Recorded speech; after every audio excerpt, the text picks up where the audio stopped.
What's up guys, this is गुरु मान। आज मैं पास्ता के बारे में इंफॉर्मेशन देने जा रहा हूं। जी हां, होल व्हीट पास्ता के बारे में।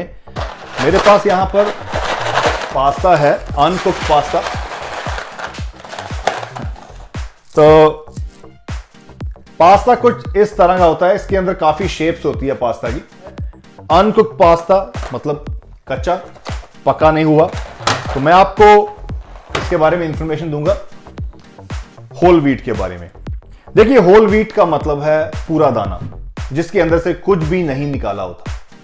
जैसे होल व्हीट रोटी है, ठीक है। होल व्हीट रोटी के अंदर वही गेहूं जो खेतों में उगाया जाता है, उस खेतों में उगने के बाद, उसको कटाई के बाद उस गेहूं को पिसाया जाता है, जिससे आटा बनता है, राइट। इसका मतलब उसके अंदर कुछ भी अभी मैन मेड प्रोसेस नहीं हुआ, कुछ निकाला नहीं गया, सिर्फ पिसाई हुई है। वो होल ग्रेन दाना को पिसने के बाद वो होल व्हीट आटा बनता है। वो जो होल ग्रेन है, उसी होल ग्रेन से पास्ता बना है। It's a whole grain. So जैसा कि पास्ता इटली के अंदर बहुत ज्यादा यूज होता है, क्योंकि इटालियन डिश है ये। जैसे रोटी हमारे इंडिया की डिश बोल लो आप, तो आटे का इस्तेमाल रोटी के शेप में इंडिया में होता है, उसी आटे का इस्तेमाल पास्ता के शेप में इटली में होता है, उसी आटे का टोटिया के शेप में मैक्सिको में होता है। तो आटा, उसी व्हीट को कई तरह से अलग अलग कंट्री इस्तेमाल करती है तो वही आटा जो हमारे घरों के अंदर पड़ा हुआ है, राइट। तो पास्ता, अब आप समझिए पास्ता एक्चुअली क्या है, whole wheat. It should be whole grain, whole wheat. अब क्या ये हेल्दी है? Of course. अगर आप बोल रहे हैं कि होल व्हीट हेल्दी है, ऑफ कोर्स व्हीट हेल्दी है until unless you have a gluten issue, जिनको व्हीट डाइजेस्ट नहीं होती। कुछ एज में कई लोगों को व्हीट नहीं पचती, मतलब रोटी नहीं पचती, ब्रेड नहीं खाई जाती, जो भी व्हीट से रिलेटेड है वो नहीं पचता, तो वो वहां पर ग्लूटेन फ्री प्रोडक्ट्स यूज करें। तो बेनिफिट ऑफ कोर्स इसके अंदर फाइबर प्रेजेंट है। जैसे ये होल व्हीट है तो कुछ भी निकाला नहीं गया, इसका मतलब फाइबर प्रेजेंट है, जो आपके डाइजेस्टिव सिस्टम के लिए अच्छा है, एब्जॉर्ब करने में, डाइजेशन में हेल्प होती है। क्योंकि अगर फाइबर प्रेजेंट नहीं है तो डाइजेशन इशू होगी, कॉन्स्टिपेशन जो प्रॉब्लम होती है लोगों को because of less fibre in their diet. तो पास्ता के अंदर इनफ फाइबर है। अगर मैं इसकी मैक्रोस की बात करूं तो अगर आप 3/4 कप का इस्तेमाल करें, मतलब आधे कप से थोड़ा सा ज्यादा और 1 कप से कम अनकुक्ड पास्ता का इस्तेमाल करें, तो लगभग आपको वहां पर 38 ग्राम कार्बोहाइड्रेट्स मिलेंगे। इसके अंदर 5 ग्राम फाइबर मिलेगा। ऐसा गुड इनफ फाइबर, मतलब एक मील के अंदर 5 ग्राम फाइबर गुड इनफ। 9 से 10 ग्राम आपको प्रोटीन मिलेगा और कार्ब आपकी, फैट आपकी ना के बराबर है। तो इसका मतलब है 4:1 रेशियो है कार्ब और प्रोटीन की। अगर 10 ग्राम प्रोटीन है तो 40 ग्राम कार्ब हुआ, एटसेट्रा, राइट। अगर आप 3 ग्राम प्रोटीन है तो 12 हुआ, 5 है तो 20 हुआ, एटसेट्रा। तो सोर्स ऑफ फाइबर है, डाइजेशन प्रॉब्लम नहीं होगी। इसके अंदर जैसे कुछ निकाला नहीं हुआ तो बी विटामिन प्रेजेंट है, मिनरल्स प्रेजेंट है ना। बी विटामिन प्रेजेंट होनी जरूरी है। अगर आपके फूड के अंदर बी विटामिन मिस है तो आपकी प्रॉब्लम होगी। बी विटामिन आपके नर्वस सिस्टम के लिए बहुत जरूरी है, आपकी सेल प्रोडक्शन के लिए जरूरी है। So B vitamin all your nervous system. तो क्या होता है, जब आप व्हाइट आटे का इस्तेमाल करते हैं, इसको मैदा बोलते हैं, उस मैदे का इस्तेमाल करते हैं तो उसके अंदर बी विटामिन नहीं होते और मिनरल्स भी नहीं होते। कॉपर, मैग्नीशियम, मैंगनीज जैसे मिनरल प्रेजेंट नहीं होते उसके अंदर, और फाइबर भी प्रेजेंट नहीं होता। डाइजेशन इशू होता है, इंक्लूडिंग सेंट्रल नर्वस सिस्टम, आपके सेल प्रोडक्शन, ब्लड, जो ब्लड सेल प्रोडक्शन है, इम्यून सिस्टम। इन चीजों में आपको क्या होता है, उतना फायदा नहीं मिल पाता बिकॉज वो न्यूट्रिएंट प्रेजेंट ही नहीं है, उस प्रोसेसिंग के दौरान निकाल देते हैं। सो व्हाइट मैदे से बना पास्ता, जहां व्हाइट मैदे से बनी रोटी और व्हाइट मैदे से बनी ब्रेड का आपको मिनरल्स और बी विटामिन का कोई फायदा नहीं है। प्रोटीन भी कम होगा, फाइबर भी नहीं है। तो of course it's just a endosperm, जो कि only source of carbohydrate present.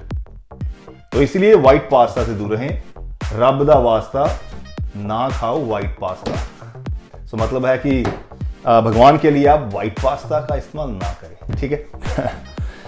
तो ऑफ कोर्स जैसे बोल रहा हूं, कोलेस्ट्रॉल, अगर देखिए अगर सॉल्युबल फाइबर प्रेजेंट है तो आपके कोलेस्ट्रॉल को कम करने में मदद करता है। कोलेस्ट्रॉल जो आपकी आर्टरीज ब्लॉक होती है तो सॉल्युबल फाइबर क्या करता है, रोल कर कर उस फाइबर को नसों से बाहर ले जाता है। जो फाइबर बिल्ड हो जाता है धीरे धीरे, कई कैसे आपका लाइफस्टाइल है खाने पीने घर के अंदर, तो धीरे धीरे कोलेस्ट्रॉल बनना शुरू होता है, आपकी नसों के अंदर आर्टरीज के अंदर ब्लॉकेज होनी शुरू होती है और वहां से खून का जो फैलाव है, फ्लो है, वो कम हो जाता है। जब नसें ब्लॉक होती है, खून की सप्लाई नहीं होती, लोगों को हार्ट अटैक होता है। क्यों? ब्लड पंपिंग में प्रॉब्लम आई हार्ट को, नसें बंद थी, ब्लॉकेज थी। तो सॉल्युबल फाइबर उस ब्लॉकेज को खोलने में मदद करता है। सॉल्युबल फाइबर क्या करता है, वो आपके उस नसों के अंदर जो फंसा होता है कोलेस्ट्रॉल, उसको रोल कर कर बाहर निकालता है। Understand? It helps to lower down your cholesterol. That is very big plus. So yeah, you have to eat more food which fiber ज्यादा हो। फाइबर ज्यादा होगा तो ब्लड शुगर लेवल रेज नहीं होगा, बीपी वगैरह की इशू नहीं होगी, क्योंकि हाई ब्लड प्रेशर भी रेज नहीं होगा, डायबिटीज की इशू नहीं होगी, कोलेस्ट्रॉल कम होगा, कॉन्स्टिपेशन नहीं होगी। चार फायदे यहीं पर आपको। तो सिंपल देखो, मैं पास्ता का इस्तेमाल कटिंग के दौरान नहीं करता हूं, ऑनेस्टली बताऊं। कटिंग के दौरान आप कट करते हो काफी उस समय फूड को, जिसके अंदर मैं ऑफ कोर्स रोटी हो गई, पास्ता, व्हीट को कट कर देता हूं। ऑफ कोर्स ओट्स ऐड कर देते हो उस समय, या ब्राउन राइस ऐड कर लेते हो, लिटिल सोर्स ऑफ कार्बोहाइड्रेट्स। लेकिन गेनिंग के दौरान अगर आप वेट गेन कर रहे हैं, साइज गेन कर रहे हैं, तो उसके दौरान pasta will help you get extra carbohydrates. और टेस्ट भी अलग होगा ऑफ कोर्स। रोटी और चावल और ओट्स और किनवा और सीरियल सभी का अलग अलग फ्लेवर है, तो पास्ता का अपना फ्लेवर है। तो पास्ता अगर आपने कभी नहीं खाया तो काफ़ी रेसिपीज होगी, यूट्यूब पर चेक कर सकते हैं। जो मैं सिंपली क्या करता होता हूँ, जिस तरह से आप राइस बनाते हैं, पानी में उबालते हैं, वैसे पास्ता को उबालता हूँ। पैन में थोड़ा सा पानी डाला, पास्ता डाला, उबाल दिया, कुछ नहीं ऐड किया उसके अंदर। और दूसरे पैन के ऊपर थोड़ा अदरक ऐड किया, थोड़ा लहसुन डाला, अनियन डाला, टमाटो डाला। अब थोड़ी वेजिटेबल, जैसे आपने ब्रोकली ऐड कर दी, जैसे आपने बेल पेपर, शिमला मिर्च ऐड कर दी, जैसे आपने हरी मटर ऐड कर दिए, तो 4-5 तरह की वेजिटेबल्स अलग कुक कर ली। जब वेजिटेबल कुक हो जाती है ऑलमोस्ट और पास्ता भी रेडी है, तो आप मिक्स कर देते हैं। That's it. टेस्ट के अकॉर्डिंग अपने सॉल्ट पेपर का इस्तेमाल कर सकते हो, केचप का इस्तेमाल कर सकते हो। तो ये इसके अंदर प्रोटीन नहीं होगा। क्यों? क्योंकि वेजिटेबल्स एंड पास्ता। अब उसके बाद आप पनीर ऐड कर सकते हो ग्रिल कर। आप चाहे तो चिकन ग्रिल कर स्मॉल पीस वो ऐड कर सकते हो। तो that's how you can make, that's how I mostly eat whenever I want pasta. और जब मेरी वाइफ भी she wants to eat pasta, तो मैं वेजिटेबल अलग कुक करता हूँ, पास्ता अलग कुक करता हूँ, बाद में मिक्स कर देता हूँ। और बाद में अगर जरूरत है तो चिकन ऐड कर दिया, यहाँ कभी टोफू, यहाँ कभी कभी आपने पनीर ऐड कर लिया, रोटेट अराउंड। सो हैप आपको इन्फॉर्मेशन मिली। ब्रांड डोंट वरी, ये अमेरिकन ब्रांड है, मैं किसी ब्रांड की प्रमोशन नहीं कर रहा हूँ, ना ही आपको मिलेगा, बेसिकली कहीं नहीं मिलेगा, यूएस में ही है। और आप किसी भी ब्रांड का, don't worry about the brand, but it should be whole grain whole wheat pasta. Whole grain whole wheat pasta. पीछे इंग्रेडिएंट के जब इंग्रेडिएंट्स पढ़ेंगे ना, वहां लिखा होना चाहिए whole wheat whole grain pasta. Make sure वहां रिफाइंड फ्लोर या रिफाइंड व्हीट का इस्तेमाल, रिफाइंड वर्ड नहीं यूज करना। रिफाइंड क्या हो गया? व्हाइट ऑलमोस्ट निकाल देते हैं। Be smart. कोई भी चीज आप व्हीट के रिलेटेड परचेस करें, it should not be refined. चलिए, पास्ता की रेसिपी आपको मैं किसी प्रोग्राम में दूंगा, जो साइज गेन का प्रोग्राम बनाऊंगा, उसके अंदर मैं अच्छी सी पास्ता की रेसिपी दूंगा। I love you guys, take care, this is Guruman out.